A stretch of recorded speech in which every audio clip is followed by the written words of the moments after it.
When you're running, you run for hours. Days. What? Days? What do you think of? Are you listening to audiobooks? Oh, no, there's no music in these ears. No music in these ears. What's going through your mind? Honestly, so many things. Stephen Hawking, brilliant mind, right? In a wheelchair. One of the smartest men ever lived. I have a mind that's very different than most people. I'm able to realize I'm gonna be out here for 70 hours. I'm able to go to a place that's so gone, I become a robot. An actual robot.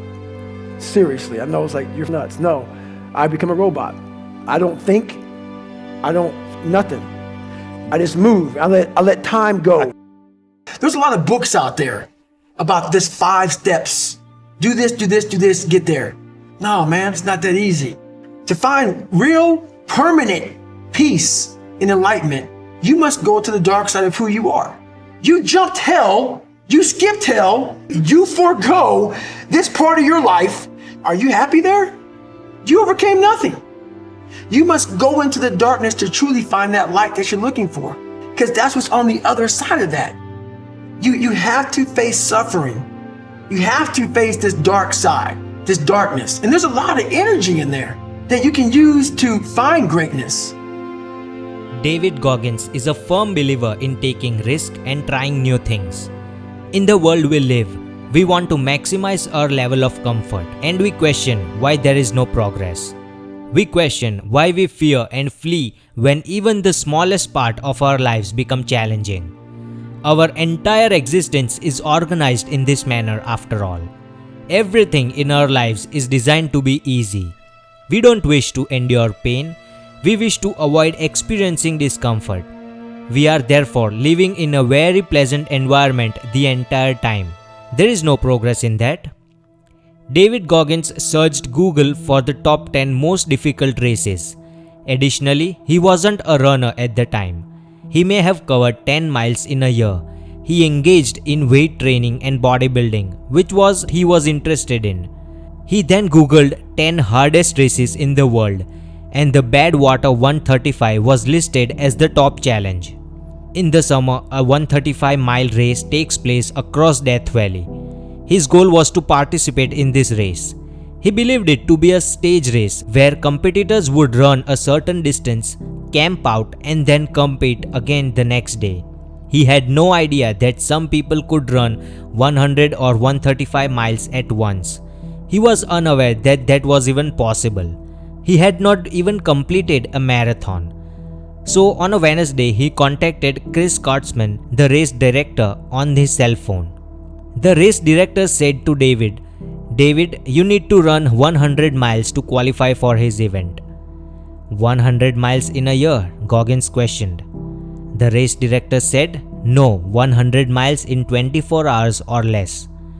David believed that to be impossible for humans. There is a race on Saturday, the race director informs, and on Wednesday, David gives him a call. He needed those 4 days to prepare for the marathon. David went out there, reached mile 20 and wasn't feeling too awful. Around mile 30, he began to have severe shin pain and began to get stress fractures and shin splints. Around mile 50, he began to feel the metatarsals in his feet begin to crack. He was completely wrecked by mile 70. He then sat on the blue lawn chair before being completely demolished. He was unable to stand up, he was crushed, and he was unable to use the restroom too. He looked sick, he felt lightheaded and disoriented. He was in the most miserable condition he had ever seen him in. Even though he had participated in 3 Hell Weeks, Ranger School and several other training programs, this was the worst circumstance he had ever encountered. He truly believed he was going to pass away. The only thing on his mind was, how can he get out of this chair? He must travel 30 miles more. After everything he had been through, he came to the conclusion that if you can get the human mind to slow down and stop being so spastic, you might be able to make this work for you. In order to make this gigantic monster little, he had to calm himself first. His body was in the worst condition it had ever been, and he still had 30 miles to go. It was the most terrible feeling he had ever felt. He divided the 30 miles into smaller segments. He divided it into manageable parts. He was finally able to stand, and he was running around the track at something like a 30-minute mile. At this point, he came to the realization that the human mind will always seek out more information until everything is connected and understood. It will make an effort to provide you more. His mind, body, and soul came together for the first time ever when it realized he wasn't going to choose the easy route and would instead stay put until the job was finished. And he reached a level that he never imagined was humanly attainable for anyone, including himself. He was able to run 19 miles in such condition as well. He covered 100 miles by running 19 miles. And in actuality, he covered 101 miles in 18 hours and 56 minutes. This was his final test after overcoming so many challenges in his life, and he succeeded in doing so, coming out of the race with such clarity.